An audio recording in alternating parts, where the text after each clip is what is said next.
Quick Count itu adalah pusatnya kejahatan, kumpulan para penipu-penipu yang berkedok intelektual. Itu bukan menurut saya. Menurut Prabowo Subianto memang Quick Count itu kelompok pembohong, penipu. Ya, di sini dijelaskan kalau Anies Baswedan itu 51% data suara yang masuk dan Prabowo hanya 37 dan Ganjar hanya 10%. A'udzubillahiminasyaitonirrajim. Bismillahirrahmanirrahim. Ternyata teman-teman Anies Baswedan tidak kalah sepenuhnya. Karena tadi ada yang nge-share kepada saya satu sumber yang memberikan data dan fakta bahwa Anies Baswedan itu menang. Dan di sini sumber datanya dari mana? Baik, tidak perlu panjang lebar di awal. Kita coba langsung telisik dan kita baca seperti apa lamannya itu. Kira-kira validkah atau bagaimana? Oke, di sini lamannya ada di Real Jurdil 2024, teman-teman. Ya, coba kita lihat statusnya. Dia punya website sebenarnya, our website katanya. Yuk bantu kami cocokin data lewat web kami. Saya tidak berani ngeklik ya, teman-teman, karena lamannya ini bukan laman resmi. Takutnya ada apa-apa di akun ini. Namun, dari data ini katanya ya, di sini dijelaskan kalau Anies Baswedan itu 51% data suara yang masuk dan Prabowo hanya 37 dan Ganjar hanya 10%. Ya, dan di sini berubah-ubah ya. Sudah ada 3 postingan yang awalnya 56,4 dan di sini 56,6 dan sekarang 51. Jadi apa? Dia juga menghitung. Ya, saya juga bertanya-tanya. Katanya ada perbedaan antara quick count dengan real count. Namun perbedaannya juga tidak akan segitu signifikannya, teman-teman. Karena apa? Kemungkinan yang akan naik hanya beberapa persen. Dan itu pun yang paling banyak ada di Prabowo tetap. Setelah saya juga menghubungi teman-teman saya di berbagai daerah, mereka juga memberikan pernyataan kalau yang memimpin adalah Prabowo. Ya, di mana-mana ini ya. Karena teman saya bukan cuma di satu daerah. Saya juga memberikan informasi ini agar kita sama-sama tahu bahwa apa yang terjadi di quick count ataupun di real count ataupun di ini, saya tidak tahu website ini. Namun di sini memberikan informasi yang sedemikian rupa. Memang Ganjar kalah dan yang menang adalah Anies. Kalau kalian mau percaya di mana? Sedangkan ketika kita mengisi vote, baik itu di Instagram, baik itu di YouTube, baik itu di TikTok, ketika kita vote, pasti Prabowo itu lebih dari mereka berdua. Ada juga satu video, teman-teman, yang dimana di sini yang memberikan pernyataan kalau hasil quick count penipu dan pencuri suara rakyat. Data real Anies Caimin masuk putaran kedua. Oh, jadi ada real count kalau Pak Anies dan Imin akan masuk putaran kedua. Coba kita simak seperti apa penjelasan dari Pak Faisal ini. Faisal Assegaf. Oh, Habib berarti ya? Quick Count itu adalah pusatnya kejahatan, kumpulan para penipu-penipu yang berkedok intelektual. Itu bukan menurut saya. Menurut Prabowo Subianto memang Quick Count itu kelompok pembohong, penipu. 2000 TPS itu diduga kuat adalah TPS siluman, TPS hantu. Karena mereka tidak umumkan di mana adresnya. Kalau kecurangan ini dibiarkan, berarti kita menghasilkan pemimpin bermental pencuri, pemimpin bermental maling, karena dia lahir dari lembaga-lembaga survei yang dipandu oleh aneka opini kebohongan. Bersama rakyat kami menolak pemilu abal-abal, pemilu curang. Tangkap itu kelompok-kelompok lembaga survei yang mengumumkan kemenangan kepada Prabowo yang tidak didasari oleh landasan hukum.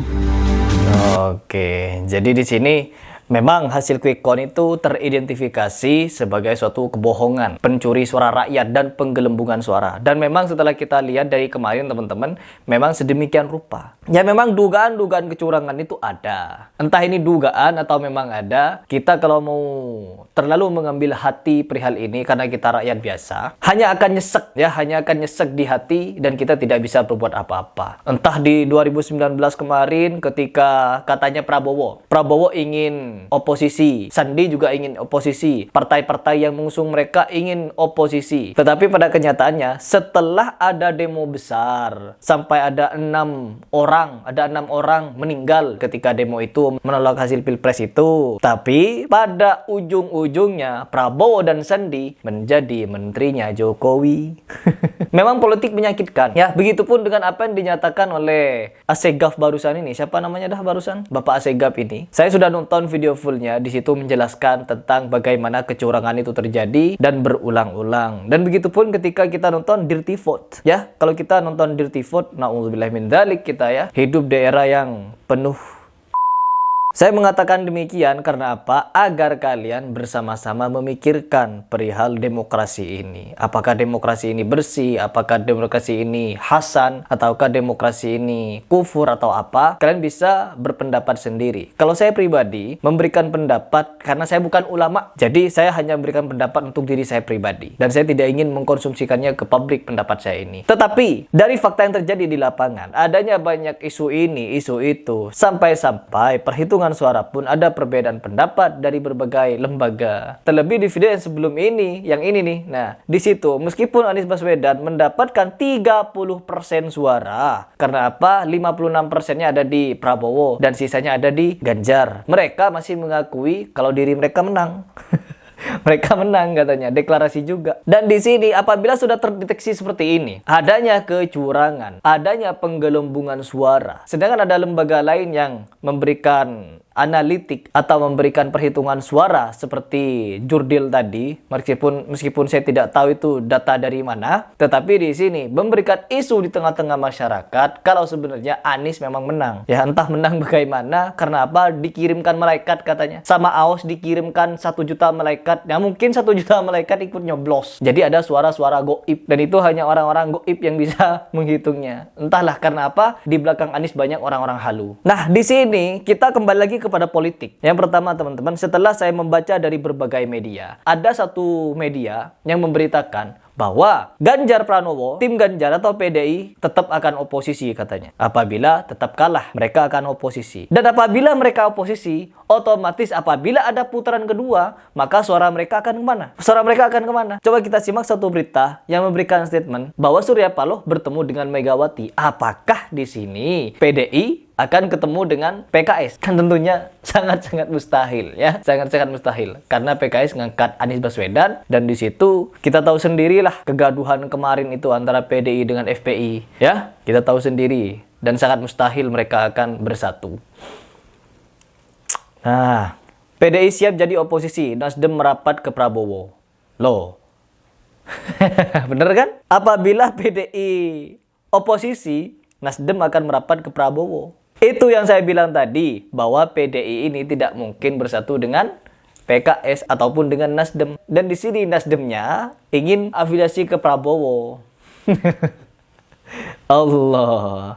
Ya artinya apa? Ya mutlak Prabowo akan jadi presiden. Prabowo pasti akan jadi presiden kalau sedemikian rupa. Dan Anies tidak tahu. Menurut beberapa pengamat, Anies akan oposisi juga. Tidak akan kemana-mana kalau dia tidak jadi presiden. Tidak akan ke Prabowo, apalagi kemana-mana. Katanya ingin usaha atau apalah itu. Untuk melunasi hutang katanya. Ada videonya itu kalian kalau nyimak. Coba kita baca sekilas ya. Sekretaris Jenderal Sekjen PDI Perjuangan PDIP Hasto Kristianto memastikan bahwa partainya siap untuk menjadi oposisi. Ya kemarin Prabowo juga mau oposisi dari PDI, tapi pada ujung-ujungnya jadi menteri. Kita tidak bisa memegang pernyataan seperti ini sebagai acuan teman-teman, atau sebagai perkataan mutlak, karena pikiran mereka bisa sewaktu-waktu berubah untuk beberapa kepentingan. Mau oposisi, mau begini, mau begitu. Ingat, politik itu nyesek. Kita sebagai rakyat kecil nyesek. Dimana kalau kita terlalu mengambil hati lalu bermusuh-musuhan, kan memang terjadi kadang di tengah-tengah masyarakat. Orang ketika mendukung paslon 1 pasti akan bermusuhan dengan paslon 2. Ketika memilih paslon 3 bermusuh dengan 2 dan 1. Begitu terus. Bahkan ada satu keluarga yang bermusuh-musuhan karena berbeda pilihan, dan ini sangat miris kalau menurut saya. Jangan sampai ya, kita berdoa saja. Entah ini dimenangkan dengan cara kotor, curang, lain sebagainya. Semua manusia akan bertanggung jawab. Akan bertanggung jawab di hadapan Allah Subhanahu wa taala bagi orang-orang yang beriman dan juga imannya kuat. Dan begitu pun orang yang imannya kuat pun belum tentu mereka itu sadar akan hal ini. Masih saja tergoda dan tergiur dengan godaan seperti ini. Karena apa? Kita sebagai orang yang beriman, semakin kuat iman, godaan semakin besar juga. Dan begitu pun orang yang lemah imannya, maka digoda dikit terhanyut, digoda dikit terhanyut.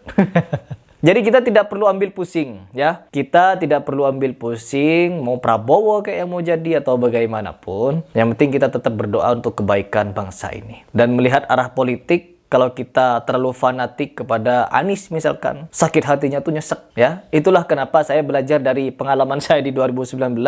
Setelah saya mati-matian membela Prabowo dulunya, nggak lagi. Sekarang nggak lagi. Jadi siapapun yang menang ya silahkan gitu. Toh ketika kemarin debat Pilpres, visi misinya sama-sama bagus kok ya, sama-sama bagus. Tidak ada yang cacat dan mereka juga saling mengisi di situ. Saling setuju pula. Dan yang tidak saya setuju adalah orang-orang di belakang Anies yang siap berdarah-darah katanya. Terlalu lebay dan terlalu sontoloyo itu.